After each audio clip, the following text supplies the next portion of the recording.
आंदोलन कर रहे हैं, ये जानकारी सबको देना है बस। 18 अगस्त से बिहार के छात्र गर्दनी बाग में आंदोलन शुरू करेंगे। छात्र नेता दिलीप कुमार ने इसी दिन आमरण अनशन पर बैठने का ऐलान किया है। अभ्यर्थियों की सबसे बड़ी मांग टायर 4 यानी शिक्षक भर्ती के चौथे चरण का विज्ञापन जारी कर भर्ती प्रक्रिया शुरू करना है। उनका कहना है कि उन्हें अब सरकार की ओर से सिर्फ आश्वासन नहीं चाहिए, बल्कि खाली पदों और सभी विषयों के लिए विज्ञापन चाहिए। अभ्यर्थियों का दावा है कि सरकार की ओर से जुलाई में भर्ती विज्ञापन जारी करने की बात कही गई थी, लेकिन अभी तक विज्ञापन सामने नहीं आया है। इसी देरी को लेकर नाराजगी बढ़ रही है। छात्रों ने सरकार को 5 दिन का अल्टीमेटम देने की बात कही है और चेतावनी दी है कि अगर इस दौरान कोई ठोस फैसला नहीं हुआ तो आंदोलन को और बड़ा किया जाएगा। जरूरत पड़ने पर विधानसभा घेराव की भी बात कही गई है। दोस्तों नमस्कार।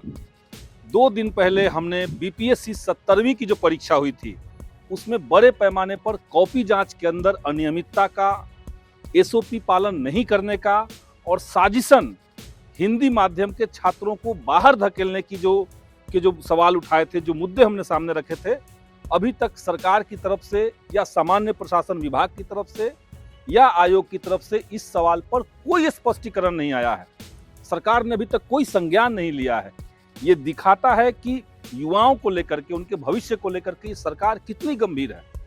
उसी तरीके से बीएसएससी, बिहार कर्मचारी चयन आयोग, जिस आयोग ने 3 साल पहले वैकेंसी निकाली, कई दफा छात्रों को फॉर्म भरवाया गया ये कह करके कि सीट बढ़ गई है, फिर से फॉर्म भरिए, फिर से फॉर्म भरिए, 3 बार फॉर्म भरवा दिया गया, लेकिन अभी तक उसकी बहाली नहीं हुई है। बीपीएसएससी जो दरोगा की बहाली करवाने वाला संस्थान है, आयोग है, उस आयोग ने कसम खा लिया है कि हम किसी भी परीक्षा को पारदर्शी तरीके से नहीं होने देंगे। हर परीक्षा में चाहे तो छात्र कितना भी हंगामा कर ले, पेपर लीक, धांधली और सेटिंग की चाहे जितनी बातें उठे, लेकिन ये सरकार टस से मस्त होती हुई नहीं दिख रही है।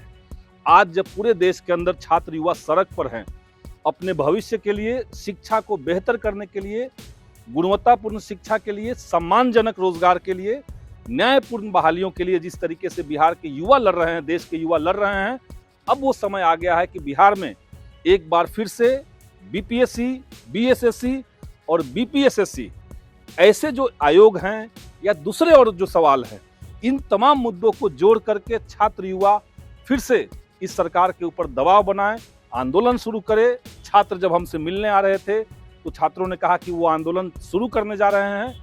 बिहार के तमाम नौजवानों को हम ये अपील करना चाहते हैं कि गर्दनी बाग में 11 तारीख से एक महा आंदोलन की शुरुआत होने जा रही है। बड़ी संख्या में छात्र युवा अपने हक अधिकार के लिए, आने वाली पीढ़ियों के लिए जो परीक्षाएं हों वो न्यायपूर्ण तरीके से हों, उसमें पारदर्शिता रहे। इन सवाल को लेकर के हम सबको एकजुट होना चाहिए, संघर्ष करना चाहिए।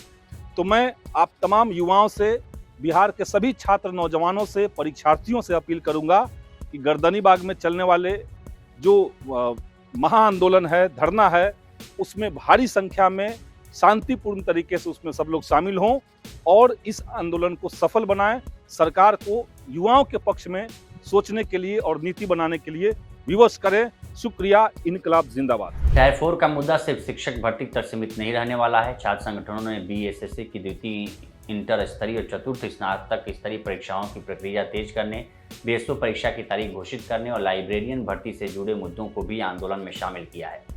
पुलिस और बीएसएससी भर्ती में संविदा सेवा के वेटेज को खत्म करने की मांग भी उठाई जा रही है। अभ्यर्थियों का तर्क है कि भर्ती प्रक्रिया में देरी से उनकी तैयारी के साथ साथ उम्र की सीमा भी प्रभावित हो रही है। इस बीच 19 अगस्त को बिहार की राजनीति का फोकस भी छात्रों के मुद्दे पर रहेगा। आरजेडी नेता और बिहार विधानसभा में नेता प्रतिपक्ष तेजस्वी यादव ने छात्र प्रदर्शन के दौरान पुलिस कार्रवाई और सिवान में AK-47 इस्तेमाल किए जाने के मामले को लेकर लोक भवन मार्च का ऐलान किया है। आरजेडी के मुताबिक मार्च पार्टी मुख्यालय से शुरू होकर लोक भवन तक जाएगा। पार्टी ने विपक्षी दलों को भी इसमें शामिल होने का न्योता देने की बात कही है। तो भाजपा के लोगों को जवाब देना चाहिए ना, चाहे AK-47 किसके आदेश पे चला हो या चंदा चोरी पे जो डिसीजन हो, तो इनको सामने आकर के फेस करना चाहिए। आपने भी पुलिस की ओर से जो गोली चलाई गई थी, आप लोग किसी से मुलाकात किए थे, राहुल गांधी से भी मिलकर आप लोगों को बात पर रखी हुआ? नहीं, राहुल जी को तो पता है इस मामले को लेकर के, और अखिलेश जी सब लोग जो है संसद में जो है इस बात को उठा रहे हैं मजबूती। बता दें, इस पूरे विवाद की शुरुआत 25 जुलाई को हुई थी। नीट में कथित गड़बड़ी और छात्रों पर पुलिस कार्रवाई के विरोध में बिहार बंद का आह्वान किया गया था।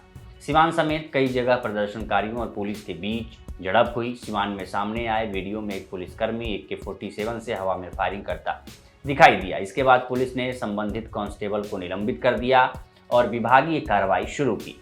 पुलिस अधिकारियों के मुताबिक प्रदर्शन के दौरान पुलिस बल को गोली नहीं चलाने के निर्देश थे। हालांकि AK-47 विवाद में तस्वीर सिर्फ इतनी सीधी नहीं है। पुलिस का कहना है कि प्रदर्शन के दौरान पुलिसकर्मियों और सरकारी संपत्ति को खतरा था और कांस्टेबल ने हवा में गोलियां चलाई। वहीं विपक्ष का आरोप है कि छात्रों के खिलाफ जरूरत से ज्यादा बल का इस्तेमाल किया गया और ये सवाल उठाया जा रहा है कि बिना आदेश एक पुलिसकर्मी को AK-47 इस्तेमाल करने की स्थिति कैसे बनी।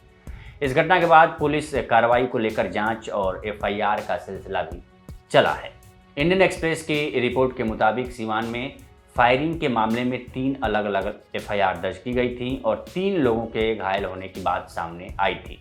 बाद में बिहार सरकार ने 25 जुलाई के आंदोलन से जुड़े मामलों में दर्ज FIR और शिकायतों को वापस लेने और गिरफ्तार या हिरासत में लिए गए लोगों को छोड़ने का फैसला किया था।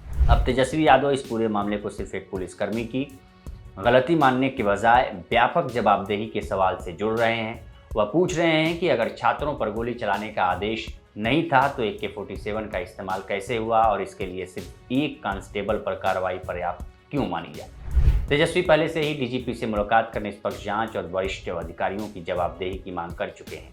दिलचस्प बात यह है कि टायर 4 आंदोलन और RJD का मार्च अलग अलग मुद्दों पर है, लेकिन दोनों का केंद्र बिहार का युवा और छात्र वर्ग है। ऐसे में 18 और 19 अगस्त की तारीखें बिहार की राजनीति के लिए अहम हो सकती हैं। एक दिन नौकरी और शिक्षक भर्ती का सवाल सड़क पर होगा तो अगले दिन पुलिस कार्रवाई और कानून व्यवस्था को लेकर विपक्ष सरकार को घेरने की कोशिश करेगा।